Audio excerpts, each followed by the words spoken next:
were dethroned. In your mind, does it take away at all from their so-called dynasty? I don't know, 5 appearances in 6 years. I mean, I don't think so, Mike, in all honesty. But I do look at the 2 losses they've had in the Super Bowl, and they've been in embarrassing fashion. I think their issues in both of those losses have been exposed mightily, and we'll see if they correct them this time around as they did after the last time. I remember being at that game with a bunch of cardboard cutouts in Tampa in the stands and watching Patrick Mahomes run for his life. And what did, Brett Veach and company do? Well, they go and draft Creed Humphrey. They go and draft Trey Smith. They get Joe Tooney in free agency, maybe the best free agent pickup in the franchise's history, and change the interior of their line immediately and get right back on track. So I don't think right now this is a huge hit to the dynasty. If they adapt and change like they did after the last time this happened in the Super Bowl, I don't think it takes a hit, actually one bit, if they rebound the same way they did the last time this happened. Yeah, what about Travis Kelce? I mean, we've seen a bunch of film, him making drops, him not blocking people, him not hustling during the course of the game when Patrick Mahomes scrambling for his life. And then him on his own podcast saying, hey, man, I don't know. I got to take some time. Do you think he retires? What do you think? Does he retire or does he come back? Yeah. I talked to a couple people Sunday morning. I wanted to know kind of how Saturday night went. I always like to know how kind of, the speeches went. And with Kansas City, it was the same guys talking to the team Saturday night that always talked to the team. It was Patrick, it was Travis Kelce, and it was Stone Cold Jones. And Travis, I was told, cried his eyes out. But he did that last year. So that's 2 years in a row. He's an emotional guy. But I asked 2 people Sunday morning, just tell me your gut in the building on the staff. And they were like, my gut tells me this is it. And they said Travis obviously still works his tail off, still believes he can play. I will say I've talked to a number of coaches on that staff that are just like, he definitely doesn't move like he used to. He's definitely lost a step. If you watch him, on a comeback or things like that, it's 4 steps to stop as opposed to when it used to be just cut and come back. And, he still obviously has that IQ, right? He still can do some things on the football field, but it's just starting to have a little bit different vibe than it did maybe a year ago or 2 years ago. So in my opinion, I think this might be it. He's got so much waiting for him on the other side financially, and it's so many things lined up. It just had that feel being at the game in New Orleans that this is it. But we'll see. He's going to take a minute. I think he has till the 14th, essentially, of March. They'd like him to make a decision by then. But it seems like this has a different feel than years past for sure.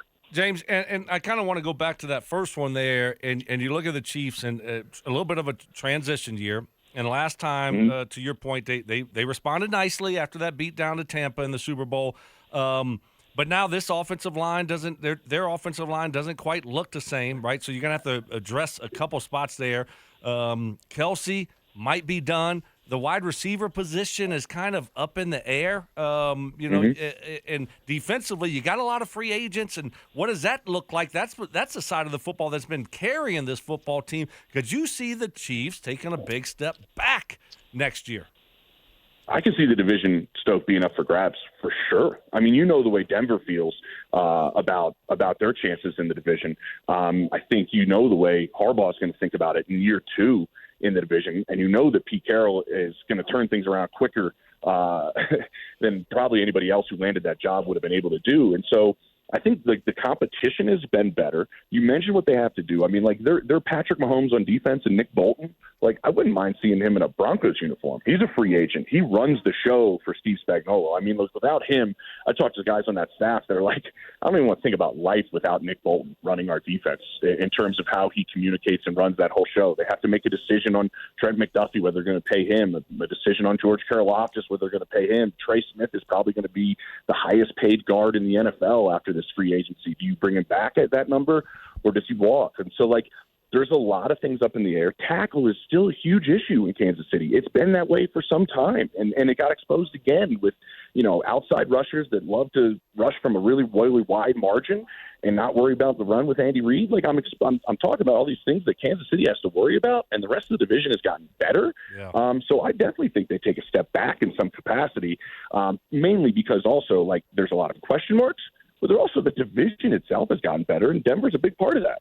Visit with James Palmer. James, we're all putting together our Bronco offseason wish lists.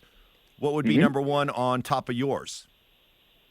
Well, I mean, Sean won't stop talking about it, right? I think it's that Joker role. I think it's weapons for for Bo Nix. I don't care where that player comes from, in all honesty, whether it's a playmaking type of back. I think that's starting, honestly. I know we're talking about tight ends that catch so well, and that's becoming a really, really big thing in this league, but I look more towards like Jahmyr Gibbs, and I think that player is starting to become really, really popular in this league. Now, listen, there's not a million Jahmyr Gibbs walking the earth, but like if you have a back that can run and you have a back that can catch and run routes and win one-on-one in the open fields as a pass catcher, like I think teams are going to start looking for that player. And I wouldn't be surprised if, Denver goes that route and has the ability in this draft with the number of backs that are in it, the number of tight ends that are in it, that you get each one of those.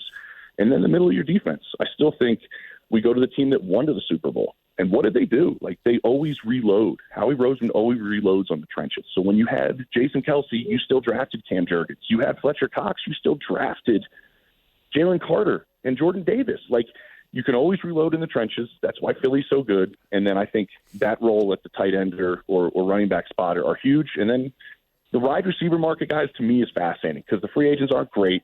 The draft is extremely thin, which is why we're hearing the names of guys like Debo or Cooper Kupp, or I think DK is going to be available. I know Kyle Pitts is available.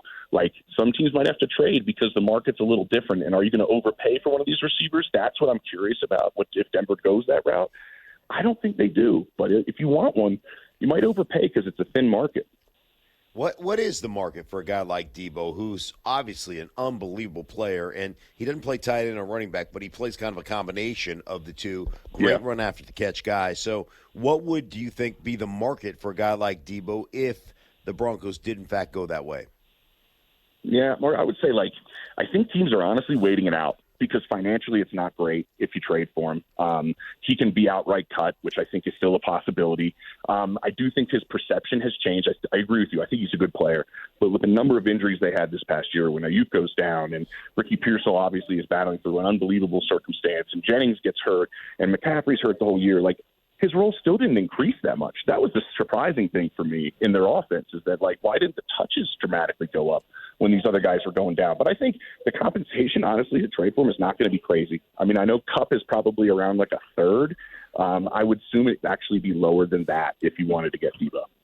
James, talk about the quarterback market. What is it going to look like this year? Russ, has that been official? I mean, you see Aaron Rodgers is done with the Jets. Is it official that he's not going to be going back to Pittsburgh 100%?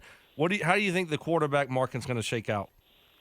Yeah, it's interesting. I mean, right, this is the same thing as the receiver market in the draft. There's really two guys at the top of this draft, and Shador and Cam Ward. And so there's going to be some guys in musical chairs without a quarterback. And so what do they end up doing? I think Russ is done in Pittsburgh. They haven't made it official. It just seems like his relationship with Arthur Smith, there's enough people in that building that really believe if they stuck with Justin Fields, it would have been probably better off. They were dramatically exposed as an offense. I talked to defensive coordinators that they faced down the stretch, and they're like, there's no intermediate game. There's nothing over the middle. It's actually pretty easy to defend. Wow. Where have we heard that before? Wow. Yeah, look for the deep ball, and if it's not there, let's run for a couple yards or check it down. There's portions of the field you just don't have to cover, you saw that by the way they fell apart at the end of the year. He'll still have a job, I think, somewhere. I don't know if they're just going to hand it to Justin Fields in Pittsburgh. I wouldn't be surprised, guys, if things don't work out well with Stafford, which these negotiations, they got contentious last year. They could get contentious again this year, that if somebody offers a 1 for Stafford, that the Rams don't go and do it and say that's Pittsburgh or the Giants. I think Stafford and Sam Darnold are the linchpins to what happens this offseason. I think Darnold could wind up in Vegas or wind up heading back. I think Aaron Rodgers could potentially wind up in Tennessee. I think all of these guys, it's going to be kind of fascinating. And a lot of them now are being looked at as bridges. Not Sam, but Rodgers and Russ and these other guys. It's a bridge to get us to 2026. That's why I bring up maybe Rodgers to Tennessee, because they could move back out of 1. And Mike Borgonzi running that show now could say there's a better class in 26. Let's get the draft capital and move out of 1, and let's get Aaron Rodgers. Wow. Wow. Well, it's going to be fascinating. Something. Yeah, it's going to be fascinating to see where there's only a certain number of seats, and here we go. We play musical chairs with these quarterbacks. Yeah. James, you've been awesome for us all season long, buddy. We can't thank you enough, and look forward to doing it all again next year. Let's do it. James Palmer, join us on the Johnson Auto Plaza hotline. Love it. And he brought up, there was a name he brought up there, It's funny. We've been talking about all the potentials for trades. There was one name he brought up there that really intrigues me, and I want to bring that name up and get you two to react. Also,